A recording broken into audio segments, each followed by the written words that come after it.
या व्हिडिओमध्ये आपण शिकणार आहोत ऍडिशन ऑफ मिक्स्ड नंबर। तर आपण एक उदाहरण बघितलं आहे। तर याच्यामध्ये आपण आता सॉल्व्ह करूया। पहिली आपण संख्या आहे तशी लिहून घेतली। तर याच्यामध्ये काय करायचं, तर या संख्येचा गुणाकार या संख्येशी करायचा। 4 दुने 8 इथं आपण लिहिला आणि वर अंशाची बेरीज करायची अधिक 3/4। तर 8 अधिक 3 किती, 11/4। तसंच आपण दुसरं सॉल्व्ह करून घेऊया। 3 2/4 3 2/4।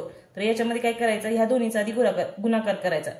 4 त्रिक 12 अधिक हे 2 वरचे आहे तसे आणि छेद खाली 4। 12 आणि 2 किती, 14/4। आता या दोन मध्ये काय सांगितलंय आपल्याला, ऍडिशन सांगितलंय। मग आपण ऍडिशन करून घ्यायची। पहिल्याचं किती आलं आपलं उत्तर, 11/4 अधिक या संख्येचं उत्तर आपल्याला मिळालं 14/4। तर मागच्या व्हिडिओमध्ये आपण बघितलंय की समान छेद असणाऱ्या अपूर्णांकांची बेरीज आणि वजाबाकी कसं सॉल्व्ह करायचं। तर मग आपण कसं करतो, छेद एकदाच लिहून घेतो, अंशाची काय करतो, बेरीज करतो। एकदाच लिहून घेतला कारण की छेद समान आहे। तर 11 अधिक 14 किती झाले, 25 25/4। तर हे आपलं काय आलं उत्तर। तर अशा प्रकारे आपण या व्हिडिओमध्ये ऍडिशन ऑफ मिक्स्ड नंबर हे समजून घेतलं।